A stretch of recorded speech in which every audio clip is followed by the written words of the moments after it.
তৎকালীন সময় 16 কোটি মানুষের আশা এবং ভরসা, উৎসাহ উদ্দীপনার প্রাণকেন্দ্র শহীদ আল্লামা সাঈদীর ন্যায়ভ্রষ্ট বিচার, গণহত্যা ও রাষ্ট্রীয় সন্ত্রাস শীর্ষক আলোচনা সভা ও চিত্র প্রদর্শনী অনুষ্ঠানের সম্মানিত সভাপতি, ঢাকা বিশ্ববিদ্যালয়ের ছাত্র শিবিরের নেতৃবৃন্দ, উপস্থিত রংপুর অঞ্চলের সংসদ সদস্যবৃন্দ, ঢাকা বিশ্ববিদ্যালয়ের মেধাবী ছাত্রছাত্রী ভাই ও বোনেরা, জাতির বিবেক সাংবাদিক বন্ধুগণ, সকলকে সালাম। আসসালামু আলাইকুম ওয়া রাহমাতুল্লাহ। অন্যান্য ধর্মাবলম্বী যারা আছেন তাদেরকে আন্তরিক অভিনন্দন এবং শুভেচ্ছা। আজ 28 ফেব্রুয়ারি 2026,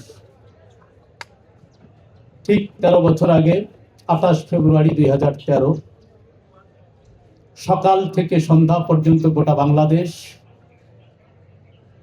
মনে হয়েছিল মধ্যপ্রাচ্যের ফিলিস্তিন। বর্বর ইহুদি ইসরায়েলরা যেভাবে কথায় কথায় নির্মম হত্যাযজ্ঞ পরিচালনা করে ফিলিস্তিনিদের ওপর, সেই দিন মনে হয়েছিল বাংলাদেশে ইসরায়েলি বাহিনীর নির্মম হত্যাকাণ্ড নিরস্ত্র মানুষের ওপর। পৃথিবীর ইতিহাসে ব্যতিক্রম একটি ইতিহাস, 2 শতাধিক মানুষকে হত্যা করা হয় দিন দুপুরে। আল্লামা সাঈদী এমন একজন ব্যক্তি যার ফাঁসির রায়ের পরে এদেশের মানুষ পঙ্গপালের মতো রাজপথে ছুটে এসেছিল। এতগুলো মানুষ জীবন দিয়েছে, এটি ইতিহাসের আরেকটি ইতিহাস। আমরা 28 ফেব্রুয়ারি 13কে আমরা বলতে পারি বাংলাদেশের ইতিহাসে নয়, গোটা বিশ্বের ইতিহাসে একটি বর্বরতম কলঙ্কজনক ইতিহাস। সময়ের অপরিহার্য দাবি, সময়ের চরম বাস্তবতা এসেছে। এই গণহত্যার বিচার এদেশের মানুষ দেখতে চায়। বিচারের নামে যে প্রহসন হয়েছে, সেই বিচারের পুনর্বিবেচনায় জাতি দেখতে চায়। আমরা বিশ্বাস করি আল্লামা সাঈদী এমন একজন মানুষ, তিনি শুধু একজন ইসলামের স্কলার ছিলেন না, বক্তা ছিলেন না, তিনি ছিলেন একজন আধ্যাত্মিক জগতের মানুষ। 1 দশক আগে যে কথাগুলো বলেছিলেন, তারও আগে যে কথাগুলো বলেছিলেন, জুলাই আগস্টের পরে এবং 5ই আগস্টের 36 জুলাই যেটাকে আমরা বলি, আল্লামা সাঈদীর প্রতিটা শব্দ, প্রতিটা বাক্য হুবহু মিলে গেছে। উনি বলেছিলেন ইন্দুরের গর্ত খুঁজে পাবে না, ঠিক তাই হয়েছে। উনি বলেছিলেন গাছের গোড়ায় জাতি যখন নাড়া দেবে, মামু বাড়ি দিল্লিতে যে পড়বা, ঠিক তাই হয়েছে। এই বক্তব্যের সূত্র ধরে নির্দ্বিধায় বলতে পারি,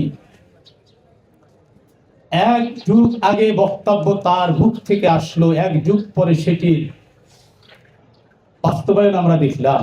এ কারণে আমি বলেছি আল্লামা সাঈদী একজন আধ্যাত্মিক জগতের মানুষ ছিলেন। প্রিয় সাংবাদিক বন্ধুগণ, ছাত্রছাত্রী ভাই বোনেরা, 2013 সালের 28 ফেব্রুয়ারি এই গণহত্যার মধ্য দিয়ে, এরপরে শাপলা গণহত্যা, এরপরে ছাত্রদের কোটা আন্দোলন, নিরাপদ সড়ক আন্দোলন, সর্বশেষ জুলাই আগস্টের গণ অভ্যুত্থান।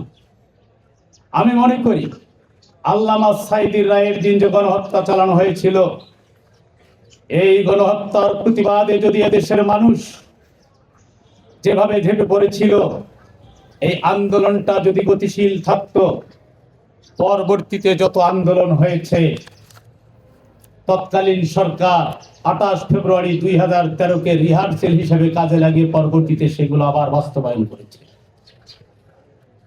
কিন্তু জুলাই আগস্টে আমার রংপুরের প্রিয় সন্তান আবু সাঈদের হত্যার মধ্য দিয়ে সারা দেশের ছাত্র জনতা সেই রিহার্সেলের মধ্য দিয়ে যে গণহত্যার নাটক হয়েছিল, সেটির চবনিকা টেনেছে।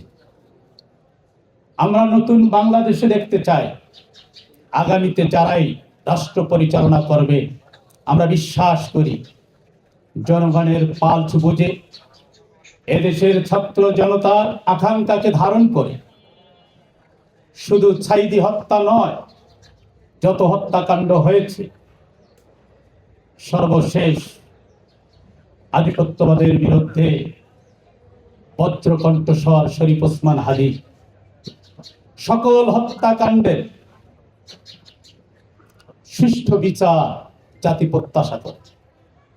মধুর ক্যান্টিনের সামনে আজকের এই আলোচনা সভায় সাংবাদিকদের সামনে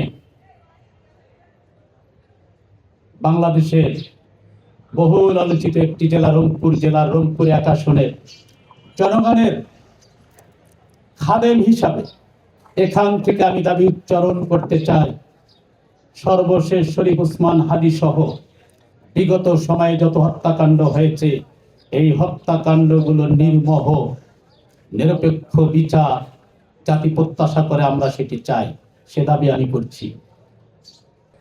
আমরা এমন জীবন করিব গঠন, মরিলে হাসিব আমি কাঁদিবে ভুবন, সে জীবন গঠন করবার প্রত্যয় ব্যক্ত করে আল্লামা সাঈদীর আজকের এই আলোকচিত্র প্রদর্শনী অনুষ্ঠানে সাঈদী সাহেবের ওপর যা বিচার করা হয়েছে, তার রায়কে কেন্দ্র করে নিরীহ নিরপরাধ অসহায় মানুষগুলোকে যেভাবে হত্যা করা হয়েছে, তার বিচার পুনর্বার দাবি করে আমি আমার কথা শেষ করছি। সকলকে ধন্যবাদ। আসসালামু আলাইকুম রহমতুল্লাহ।